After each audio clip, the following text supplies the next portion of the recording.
Miarabantsika rehetra mifanohy amin'le fizoroana vavolombelon'ny ranabavy teo ihany. Dia maromaro ihany koa ny lalana efa nilalovana. Tamin'izany fotoana izany dia tena nieritreritra hoe ao amin'i Jesosy tokoa. Aleo tonga dia atomboko hoe FJKM be, tsy maninona amin'ny teny an'izany. Natao daholo ny zavatra rehetrarehetra tao anatin'ilay rafidrafitra. Natao ny adidy. Rehefa manao adidy no mahasamihafa fotsiny dia tsy mitony anarana rehefa manao adidy fa alohako an'ilay vola. Natao daholo ny atanatohatra, batisa, fanasan'ny tompo, efa saika hiditra anao mpiandry. Fa nisy fotoana, efa taona lasa izay, nanomboka manontany tena foana hoe tena zao marina ve ilay miaraka aminao ry Jesosy? Nandritry ny 5 taona nanontany an'izay foana. Hoe ohatr'izao ve ilay miaraka aminao ry Jesosy? Ny antony dia izao. Tsy natsapa mihitsy aho hoe nahazo aim-panahy tao anatina fotoana fohifohy. Fa ohatrany hoe miditra ao amin'ilay toerana dia mivavaka dia manaraka an'ilay zavatra atao rehetrarehetra ao araka ilay tenin'ilay ranabavy hoe ilay fombafomba. Dia mivoaka tao dia tsy miova. Nefa ny tenin'Andriamanitra dia miteny hoe raha misy olona ao amin'ny Kristy dia tonga olom-baovao izy. Nefa nandritra an'izay 5 taona izay tsisy zavatra niova mihitsy tamin'ny fiainako. Fanaoko ihany. Fahotako ihany. Izay mety ho adalako teny ihany. Fa za mieritreritra hoe rehefa tonga Jesosy dia avitra. Rehefa tonga amin'izay ilay fotoana anankiray nandraisako an'ilay tenin'Andriamanitra hoe tsy misy makany amin'ny ray raha tsy amin'ny alalako. Dia teo nanomboka ny teny hoe raha ohatra moa zany ity lalana alehako ity Jesosy ka tsy ity ilay lalanao dia makaiza zany. Dia nanontany ny vadiko tamin'izay, ity ve ilay tena makany amin'ny Jesosy? Satria ilay zavatra hitako nanomboka nampanontany tena ana daholo. Fisotrotoaka, fijangajangana, fitakiana vola mihoapapana. Kanefa tsisy fanantenako akory hoe ho voavonjy. Dia hoy izy mantsy ny vadiko hoe aleo aloha mijanona fa tsy mety ity. Mbola tsy fantatra mihitsy hoe hoaiza fa mijanona. Dia rehefa nijanona dia miteny daholo ireny manodidina hoe tsy ry pastera ange nijerena e. Tsy ireo olo ireo ange nijerena fa mifonao ny hitan'i Jesosy. Dia verina tao ihany. Dia rehefa miverina tao dia ohatran'ilay ranabavy teo mihitsy izay mina-datsy mifankalala tany aloha. Sao dia mieritreritra nareo efa mifankalala izay fa tena fotoana fohy mifankalalana nefa dia mitovy ohatr'izay mihitsy ilay izy. Dia rehefa nandeha ilay fotoana dia tena ohatr'izay mihitsy hoe tsy alaise mihitsy Dia niantso anahy mpiandry anankiray izay, mpiandry tao amin'ny fiangonana io, ny antony dia izao. Rehefa ilay manao adidy dia hitandry zareo hoe mazoto manao adidy dia tsy tiandry zareo hiala ao anatin'ilay rafitra. Satria nahoana? Mandroso ny asa-piangonana. Asa-piangonana hita maso io fa tsy ilay famonjena. Maty amin'izay ny dadako. Natao aloha ny adidy izany hividanana fiara ao amin'ny pastera. Tonga dia tsoroko mihitsy izany, androany angamba vao mitsoroko an'izany vavolombelona.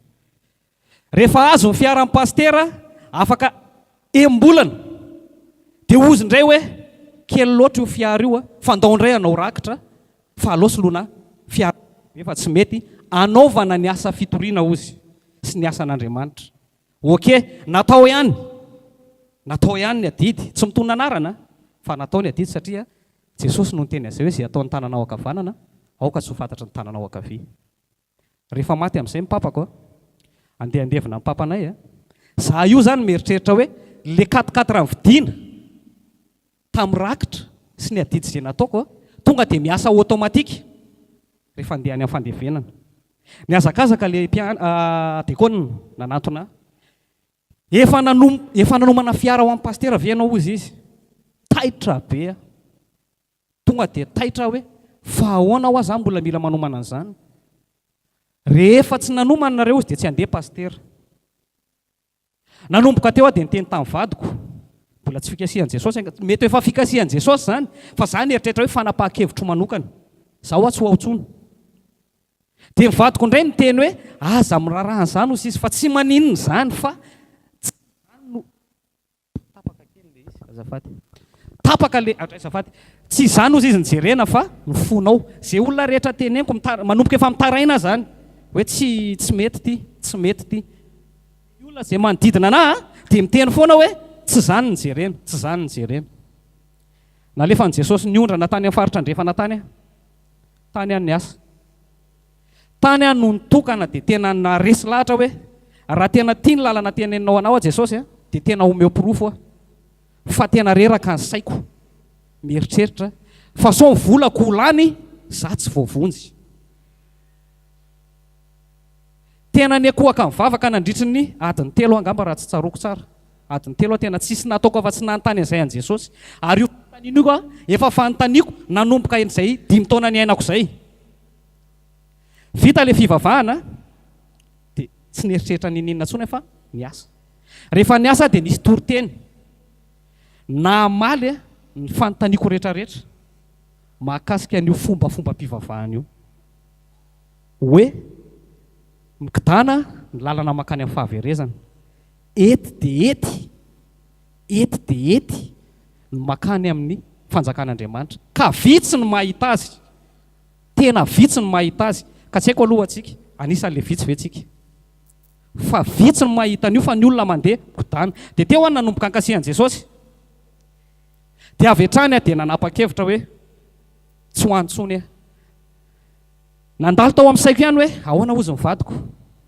nandalo tao amin'ny saiko ihany hoe ahoana ozy izy ny reniko ahoana ozy izy ny retam-po amiko dia eo ny eo ihany aho mamaky an'ilay baiboly za tsy tia namaky baiboly taloha tsy zatra namaky baiboly fa rehefa zay kion-dalana anankiray zay fotoana anankiray nkasihan Jesosy anazy zay dia lasa tiako le namaky an'ilay baiboly tsy nisy olona nanodidina ana fa za rery dia ny teny isak'izay mandray teny eo dia teny mampianatra ny teny voaraiko indray tamin'izay dia ozy hoe izay rehetra tsy mahafony ny rainy ny reniny ny ralahany ny anabaviny no ny amiko sy ny tenin'Andriamanitra dia tsy azo ekena ho mpianatro izany efa teo ho mpianatra Jesosy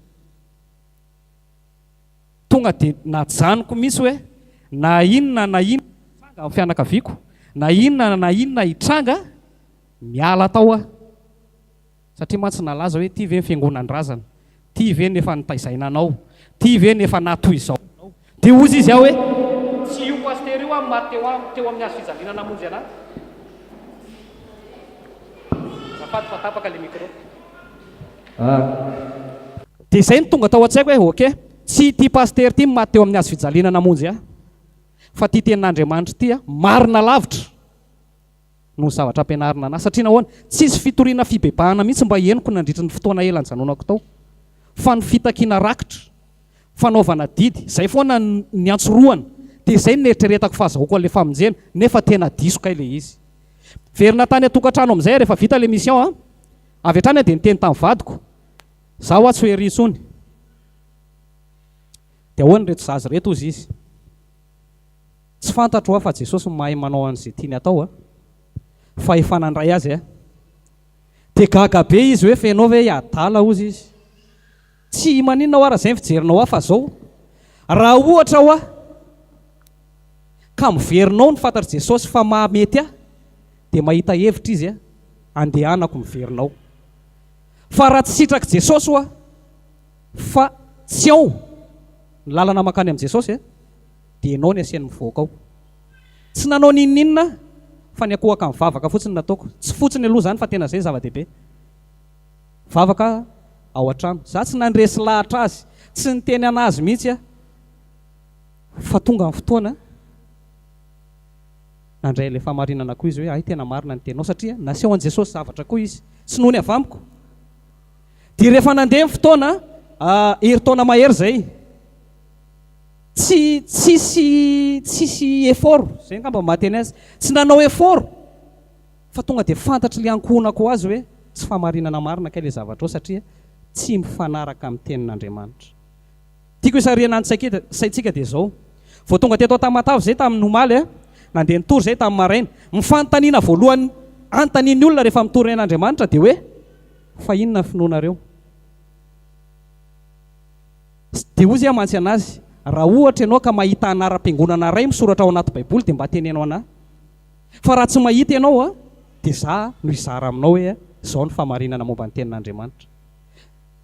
Farany amaranako ny teniko, ny zavatra rehetra izay hitanareo mety mbola misalasala zao nareo hoe ahoana koa ary zany, fa zay zavatra iainanareo ao amin'io rafidrafitra sy fombafomba-mpivavahana io, na katolika na protestant na inona na inona na inona na inona na inona atoko-pinoana misy azy.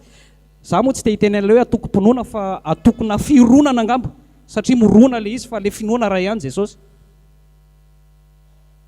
Verifieo ao anaty baiboly aloha fa tsika lasa mihinanam-bolony. Verifieo mihitsy aloha ao anaty baiboly hoe ty ve le tena marina, fa rehefa hitanao fa beny tsy marina mivoatao dia mitokana, dia Jesosy mitarika anao rehefa avy eo. Zany a, aleloia, amen.